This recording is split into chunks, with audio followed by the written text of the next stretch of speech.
vous voulez être en meilleure forme physique. Vous voulez vous sentir mieux dans votre tête. Dans la relation à votre corps, globalement, vous voulez progresser sur le plan de la santé. Pendant toute une période de l'histoire de l'humanité, on a connu des aberrations, des pratiques qui aujourd'hui nous paraissent complètement cinglées du haut de notre dominance intellectuelle estimée du 21e siècle. Certes, au cours de l'histoire, il y a eu des trucs cons et même très cons. Comme par exemple l'idée selon laquelle plus un chirurgien avait de sang sur sa blouse, meilleur il était. Forcément, on assimilait ça à de l'expérience, donc un chirurgien qui avait beaucoup de sang sur sa blouse était un chirurgien expérimenté, qui avait fait beaucoup d'opérations, on lui faisait confiance, c'était certainement un bon. Mais le jour où on a capté qu'il était intelligent de rentrer au bloc opératoire avec une blouse propre et du matériel stérile, parce qu'en fait ça sauvait pas mal de vies et que le nombre de patients qui sortaient vivants d'une opération quand le chirurgien avait une blouse propre et des matériels stériles, on se sentait con a posteriori quand on a compris la connerie qu'on avait fait pendant des dizaines et des dizaines d'années. Quel est le rapport avec la santé et pourquoi je vous raconte cette histoire? J'imagine que c'est un concept qui sort de la théorie évolutionniste et c'est celui de l'épreuve du temps. Globalement, c'est l'idée selon laquelle un comportement ou un pattern d'habitude existe depuis des centaines, des milliers d'années et que celui-ci a survécu à l'épreuve du temps et qu'il existe encore aujourd'hui, eh bien c'est probablement qu'il est utile de le poursuivre et de continuer à le pratiquer. Par exemple, dormir la nuit, quand le soleil est couché et que la mélatonine dans le corps est au plus haut, et être actif le jour. C'est une bonne idée. Par exemple, être actif et marcher quotidiennement, parce que nos ancêtres passaient leur temps à le faire, et qu'en l'occurrence, l'intégralité de notre évolution physiologique va en ce sens, c'est une bonne idée de continuer à le faire. Se mettre à ne manger que des acides gras trans, ça semble con, parce qu'avec le peu de recul qu'on a dessus, ça a l'air de tuer les gens rapidement. Introduction faite, touristes écartés, commençons la vidéo. D'abord, qu'est-ce que c'est la santé? Eh bien, je vais vous le dire, c'est un état de complet bien-être physique,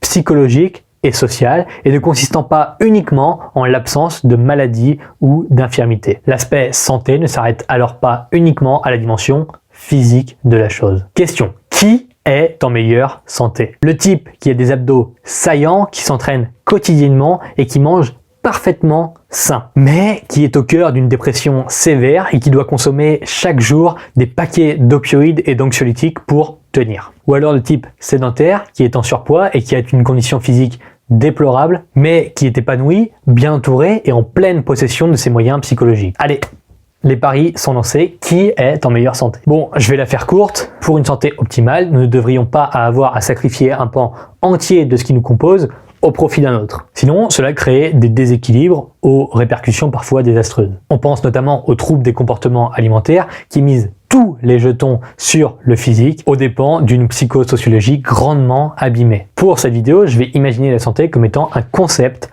à points. Vous avez 9 jetons. L'objectif est de les répartir de façon équilibrée et efficace pour en tirer pleinement profit dans votre santé. 3 cases: physique, psycho et sociaux. Le mieux, ce serait quoi? Ce serait d'avoir 3 jetons par case, 3 jetons sur la case physique, 3 jetons sur la case psychologique, 3 jetons sur la case sociologique. Ça fait une santé, en théorie, parfaitement équilibrée. Ou alors 4, 3, 2 ou 2, 3, 4, peu importe. Et même, pourquoi pas, 2, 2, 5, bref. Vous avez compris le principe. Sachant tout de même que cela est mouvant et à un instant T de votre vie, vous serez peut-être 3-3-3 et puis l'instant d'après, vous serez en 4-3-2, etc., etc.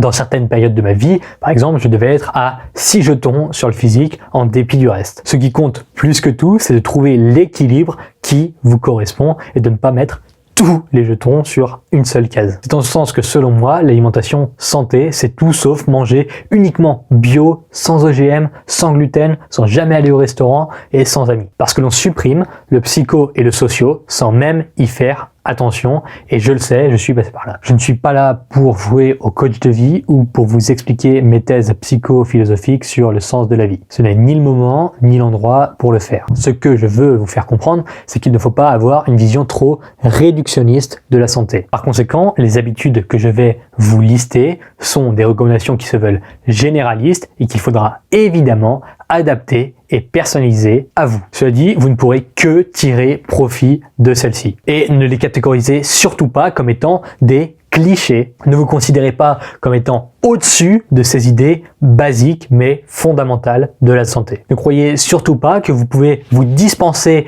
de ceci dû à votre supériorité physique ou morale. Non. Les clichés le deviennent parfois parce qu'ils représentent un niveau de réalité abstrait qui est tellement intégré dans l'inconscient collectif que plus personne ne remet en contexte leurs fondements basiques. Appliquez donc sérieusement cela pendant une semaine, sans faute, et observez à quel point des changements insignifiants de prime abord prennent de l'ampleur et ont le pouvoir de changer votre vie en profitant de l'effet cumulé.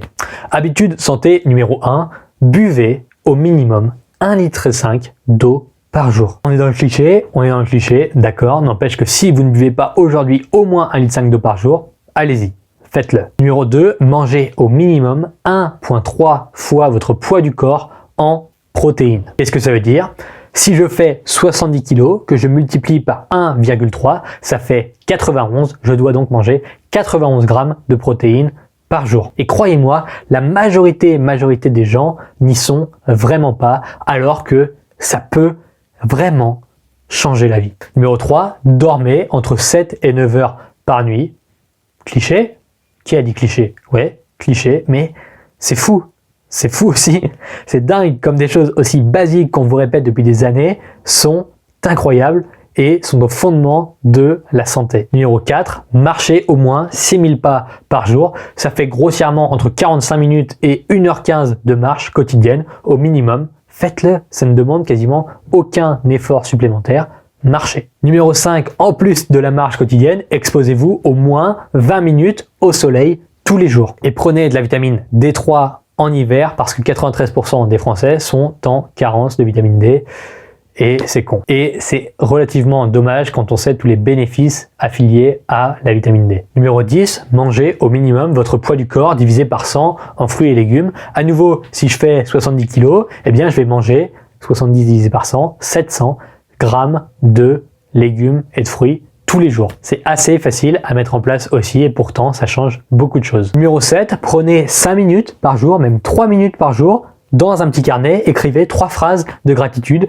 Qu'est-ce qui vous fait plaisir aujourd'hui? Quelles sont les choses pour lesquelles vous avez de la gratitude aujourd'hui? C'est tellement important et tellement facile à faire. Vous vous levez le matin, ça peut être tellement de choses. Vous ouvrez la fenêtre, un oiseau chante, je suis content qu'un oiseau chante. Il fait beau dehors, je suis content qu'il fasse beau dehors. Je me réveille alors qu'il y a des milliers de personnes qui ne se sont pas réveillées aujourd'hui parce qu'elles sont mortes pendant leur sommeil.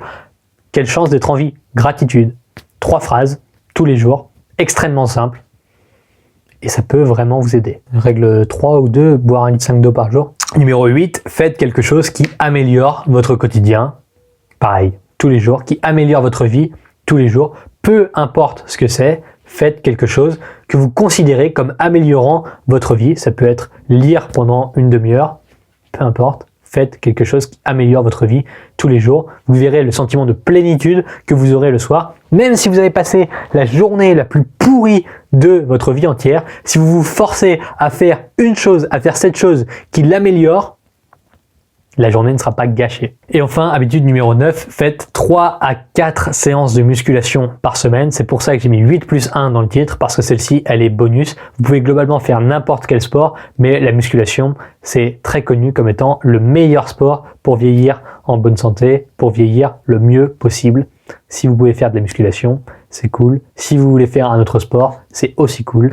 Mais bon, c'était le petit bonus. Je vous incite vraiment à faire de la musculation. Voilà, le choix est vôtre. Vous pouvez maintenant, après cette vidéo, partir à la recherche de nouvelles habitudes mystiques spéciales moines bouddhistes pour vous transformer en dragon en moins de 3 semaines, si vous voulez. Ou alors, vous pouvez accepter votre attitude et votre réalité d'humain faillible et qui commet des manquements régulièrement. Ces règles sont basiques. Pourtant, malgré mon statut qui devrait être exemplaire, je passe mon temps, moi aussi, à me planter. C'est comme ça. Une remise dans le droit chemin ne fait jamais de mal à personne et c'est toujours important de répéter les choses quand elles sont utiles. L'idée n'est certainement pas de s'enfoncer dans une obsession pour la santé physique à tout prix. Non, simplement de trouver une sorte d'équilibre personnel qui vous permettra de tirer un maximum de bénéfices en provenance d'un minimum d'efforts, d'habitudes simples et stables à tenir. Et c'est précisément le rôle du rééquilibrage alimentaire. Si vous voulez maigrir sans frustration réalisation grâce au rééquilibrage alimentaire, j'ai écrit un e-book gratuit de 27 pages que vous pouvez télécharger immédiatement en cliquant sur le premier lien sous cette vidéo.